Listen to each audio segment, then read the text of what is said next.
जी हाँ दोस्तों, एक बार फिर से आ रहे हैं खेसारी लाल यादव हैदराबाद में बवाल स्टेज शो करने के लिए 20 तारीख को भाई। जी हाँ दोस्तों, 20 नवंबर को आ रहे हैं खेसारी लाल यादव हैदराबाद के पट्टनचेरू मैत्री ग्राउंड में भाई। जी हाँ दोस्तों, इसके बारे में पूरी इन्फॉर्मेशन के साथ बताएंगे, तो वीडियो को पूरा देखिएगा। उससे पहले आप लोग हमारे चैनल पे नए होंगे तो चैनल को सब्सक्राइब कर लीजिएगा भाई। खेसारी लाल यादव के बारे में कोई भी अपडेट भाई हमसे पहले शायद कोई दे पाएगा, लेकिन जितने भी खेसारी लाल यादव के फैंस हैं आप लोग सब्सक्राइब जरूर कर लीजिएगा भाई।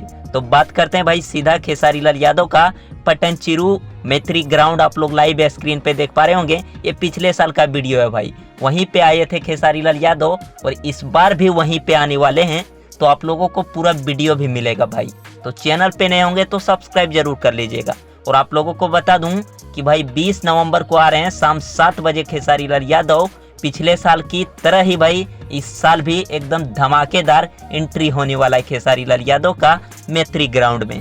तो दोस्तों, जितने भी खेसारी लाल यादव के चाहने वाले हैदराबाद में हैं, तो भाई आप लोग के लिए बहुत ही खुशखबरी है भाई। आ जाइए 20 नवंबर को खेसारी लाल यादव के मैत्री ग्राउंड में आप लोगों के साथ रहेंगे खेसारी लाल यादव। तो मिलते हैं दोस्तों नेक्स्ट वीडियो में। चैनल पे नए होंगे तो भाई सब्सक्राइब कर लीजिएगा। पूरा वीडियो मैत्री ग्राउंड का एकदम करंट लोकेशन का वीडियो देंगे भाई। मिलते हैं नेक्स्ट वीडियो में। थैंक्स फॉर वॉचिंग भाई, लव यू ऑल।